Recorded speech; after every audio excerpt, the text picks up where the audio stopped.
അപ്പം നമുക്കിന്നൊരു റിങ് ഉണ്ടാക്കാമല്ലേ? നമ്മുടെ സബ്സ്ക്രൈബർ കുട്ടിയെ കുറച്ച് ദിവസമായിട്ട് അങ്ങനെ ചോദിക്കുന്നുണ്ട്. ഉണ്ടാക്കാനൊക്കെ ഭയങ്കര എളുപ്പട്ടോ. പക്ഷെ ഉണ്ടാക്കി കഴിഞ്ഞപ്പോഴേ മനസ്സിൽ വിചാരിച്ച പോലെ വന്നിട്ടുണ്ടാന്ന് അങ്ങോട്ട് ഒരു ഡൗട്ട്.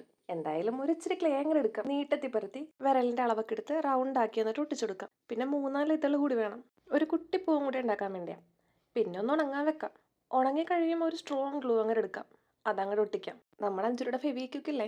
ആ, അത് മതി. പിന്നെ ഇത് ഇത്തിരി പണിയുള്ള പണിയാണ് കേട്ടോ. നോക്കിയും കണ്ടൊക്കെ ഒട്ടിച്ചിട്ടെങ്കിലേ വിരലൊക്കെ അങ്ങോട്ട് ഒട്ടിരിക്കണം. അത്രേ ഉള്ളൂ.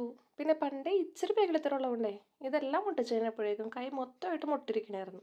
ഒട്ടിച്ചൊക്കെ കഴിഞ്ഞ് സെറ്റായി കഴിയുമ്പോഴേ നമുക്ക് അങ്ങോട്ട് പെയിന്റ് അടിക്കാം. ഇത്തിരി വയലറ്റും ഇത്തിരി പർപ്പിളൊക്കെ എടുത്തിട്ടുണ്ട്. വയലറ്റ് പൂവിനും വയലറ്റ് ബാക്കിയുള്ള ഭാഗത്തും പൂവിനും പർപ്പിളും അടിക്കാമെന്ന് വിചാരിച്ചത്. പക്ഷെ വയലറ്റ് അടിച്ചപ്പോൾ ഇത്തിരി ബോറായി തോന്നിയതുകൊണ്ടല്ലേ ഇത്തിരി വൈറ്റും കൂടി അടിച്ച് അങ്ങോട്ട് കോളാക്കി അങ്ങോട്ട് വെച്ച്. എന്തായാലും സ്ട്രോബെറി റിങ് കൂടി ചെയ്തിട്ടുണ്ട് കേട്ടോ. അപ്പം അത്രേ ഉള്ളൂ. അപ്പോൾ വീഡിയോ ഇഷ്ടമായി കഴിഞ്ഞാൽ സബ്സ്ക്രൈബ് ചെയ്യാൻ മറക്കരുതേ. അതുപോലെ തന്നെ ഒരു ലൈക്കും ഒരു കമൻറ്റും. പിന്നെ നിങ്ങൾക്ക് ഇപ്പോൾ ഇതിനകത്ത് ഏത് റിങ് ഇഷ്ടമായേ?